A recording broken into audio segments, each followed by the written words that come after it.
bibigyan ko kayo ng chance naman to explain. Magkano yung expected or projected niyo ng gastos sa anniversary niyo? Magkano? Mr. Chair, the initial proposal ay 138 million proposal. Initial. Para saan po yun, Mr. Chair? Anniversary na ba? Anniversary po. Anong anniversary? 130 million pang anibersaryo? Saan niyo kukunin ito? Anong gagawin nyo? Una saan kukunin at anong gagawin nyo sa 130 million pang anibersaryo nyo? Mr. Chair, Anibersaryo pang bigay ng additional package. Hindi, anniversary celebration, ma'am. Ang tanong ko lang kung saan niyo kukunin ito. Sa part ba ng working budget ninyo kukunin yung 138? That's criminal. Mr. Chair, ito po ay again proposal pa lang Proposal, kaya nga, kung matutuloy ito, saan kukunin? Ay kukunin siya sa corporate operating budget. So part pa rin ng working budget ninyo. Yes po. Ilang pasyente ang matutulungan yan? Yan, ang pinapag-compute ko sa inyo. Baka naman pag, na benefit naman ako, Mr. Chair, anniversary budget, third year sa sila, 137 million, 138 million, siguro naman, hindi naman yung Christmas party or celebration, siguro naman hindi biyahe, siguro naman hindi pagkain ng mga officers, siguro, ito ay pagpalaganap ng mga package, di ba po? Ano ba yung 138 million? Ma'am, Mr. Chair. Ano ba? Mr. Chair, sorry. Pakisagot lang, no? Yes. Yung 138 million, saan gagamitin at saan nagagaling? Tapos balik sa tanong ko na yung 600 billion at 431 billion, hindi pa rin maliwanag kung pareho pa to o iba po. Mr. Chair, we'll just explain very quickly, just for the purposes of expedite the discussion. What was approved by the board and what was decided in PhilHealth already is the budget for the 30th anniversary was brought down to a few 100,000 pesos only. So maybe we can just, to clarify everything, there's nothing, there's no hundreds of millions, there's no millions. So just so that we can continue with the discussion, please. What is this on the board? Yun ang tinanong ko kanina, sabi mo, you will explain it later. Yes. So nauna niyo pong sinagot yung mga tanong ni Senator Liganda kaysa sa mga tanong ko na hindi pa rin nasasagot until now. Pakisagot mo na. So just to answer nga very quickly, Mr. Chair, we are only planning to spend a few 100,000 pesos for 30th anniversary. Yan lang po, wala pong mga excessive spending. So, ibig sabihin, just to simplify the discussion. Projected pa lang ito. Actually, may mga proposals, but if this, Hindi pa natutuloy. So good. Thank you for asking that. Hindi pa natutuloy. You're spending a few hundreds of thousands, but we see on the board, it is not consistent with what the CEO is saying. It's 137.7 million. What is this? An invention, a proposal of some brilliant person? Buti na lang, merong nagkontra at may board. Ano ba ito? Gala night. Gala night. And Sports Fest, 32 million and 13 million. Habang ang dami-daming nangangailangan ng healthcare. Anyway, erase na ito. Who's a smart person who did this? Mr. Chair, this was endorsed by a group inside PhilHealth. Sino So, yung grupo? You have to name the group because you have to enlighten that group. Kung hindi po dinis-approve ng board ito at hindi kami nanonood sa inyo, walang oversight function ang Senado, ang Congress, you could have because you're a GOCC. We don't watch you every day. Mr. Chair, Madam, Sino po ang brilliant na nagbigay nito? we have an anniversary committee. Sino po ang head ng anniversary committee? The anniversary committee po is headed by Mr. Ray Balenya. po. Yes. Can that person, please, not now, don't waste our time, give a memo to the chair of the Finance Committee, of the Health Committee, on why the person and the group thought of using 137 million of PhilHealth funds for giveaways and a gala night. We will submit, Your Honor, we will submit it within the day to Congress. No? A sports meet Years to the for Senate. 32 million and a gala night with PROs, I hope it's a GROs, at 13 million. And a gala night with HOs for not 4 million, blah, blah, blah. And, okay. And umbrellas for 7.9 million. What's this? special tokens and umbrellas. Senator Lawrence, Ma'am, to may simplify lang po the na. discussion, all of those.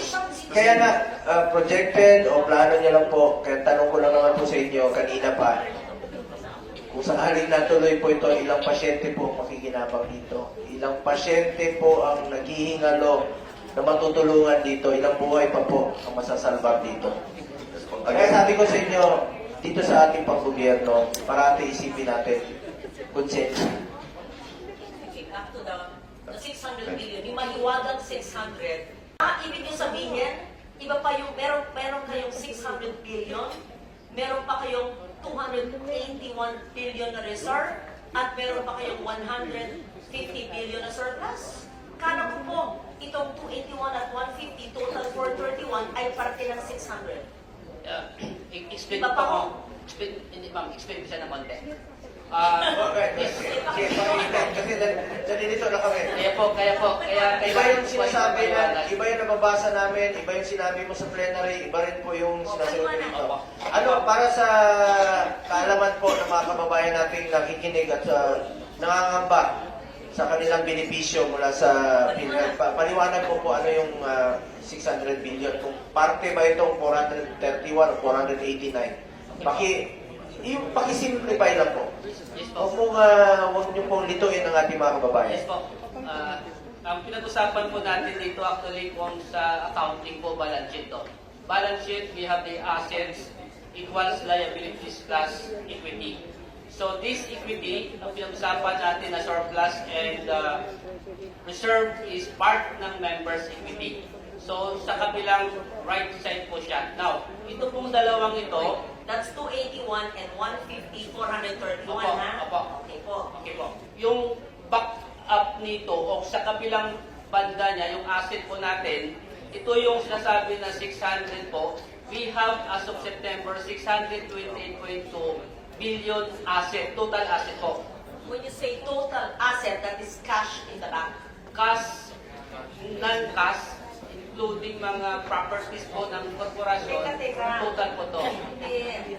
Yung 600 na yan, bigay nyo yung breakdown. So, ibig sabihin, 281 and 150, 431 million, iba pa sa 600. So, meron kayong 600 plus 431. Ha? Saan niyo So, kukunin? mali pala ang balita. Hindi lang pala 600 ang meron kayo. 1 trillion. Ma'am, 1 trillion. Sabihin explain ko, ninyo. ma'am, explain ko, ma'am. Sige, paki-explain mo na. Explain ko, ma'am, Mr. Chair, explain ko lang sa content. Again, 628, babalance ito eh. Because again, the asset should be total to the liabilities and members' equity. Now, on the part of the asset natin, we have 628.2 as of September. Sa 600, Ulit. Ang pinagsimulan po natin, yung 600 billion na nababasa namin sa pahayagan at nang sinabi po ng DOH na meron po ang PhilHealth. 600 billion cash. Kanina, isang oras na yata tayo, lahat ng kasama nyo, including ang CEO at yung abogado, sinabi na meron daw kayong 281 na reserve at 150 na surplus. Sabi nyo, CEO and attorney, parte ito ng 600B. Sinasabi po kayo ni Mr. Yes, nahiwalay pa ito maliban sa 600B. So, ibig sabihin, ang assets nyo, cash and non-cash, ay 1 trillion. Pakipaliwanag. yes po, ma'am, Mr. Chair. Again, ito yung members' equity po, ang backup po niya yung ating assets. Now, sa total assets of 628, yung investment po natin, investment po. Kasi ang ating asset ay classified into two. Ang daming mga ibang hiling na dagat. Quiet mo na, or tingnan muna natin kung gusto lumabas na lang muna yung magsasalita. Maraming salamat po. Again, ang ating asset po ay dalawa po to. We have current and non-current assets. Now, on the part of our investment portfolio po, Ilagay mo sa screen niya. Don't delete. Sige, sabihin nyo, but sana if you can flash to the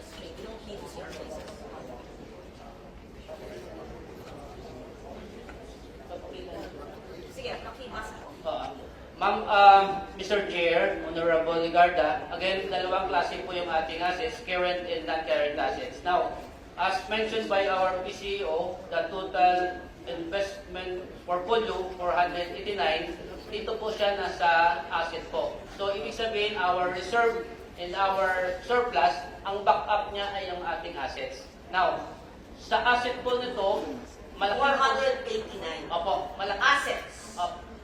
And these are current assets. Investment portfolio po yung Yeah. 489 po. 489. Opo. Investment portfolio. So- Ibig sabihin, ito po ay cash na ini-invest po ninyo para ini-invest po nyo sa bangko, sa financial institution na meron pong interest. Tama ba ho? Opo. So, I-breakdown meron po kayo- natin, ma'am. Ano po? I-breakdown po natin. One question lang, ano, kinukonsider mo ba ang PhilHealth as negosyo o medical insurance? Health insurance po tayo. Health. Opo, very clear po Ay, sa amin. paintindi mo sa mga kababayan natin ha. At yung pangalawang tanong, saan nyo kukunin ang inyong working budget for next year na 200, how much is that? 280? 281. Saan nyo kukunin dito sa sinasabi ninyo? Opo, the source of our 284 corporate operating budget sa year 2025, estimated direct contribution of 203 billion, investment income of... Direct contribution, ito yung amin. Amin to. Atin po, atin. Atin yun, Opo. kata sweldo natin. Opo. So, yung sweldo natin, ito yung sa working budget ninyo next year. Opo. Kasama- Nakolekta na to, hindi pa? That is estimated po. Estimated Na pa, makukolekta po kukolektahin natin pa. Sa 2025 po. Out of 283, magkano? 284 po. Oh, 203 ay estimated. Yung 81, saan nyo kukunin? Ang, again, yung other portion, my investment income estimated at 20 billion, Mr. Chair. And the difference of 48 ay kukunin natin siya doon sa surplus. Sa surplus na siya. 48 billion yan. So, may pagkukunan kayo. Opo. may Can you kukunin assure po. the public na makukuha to? Yes po, Mr. Chair.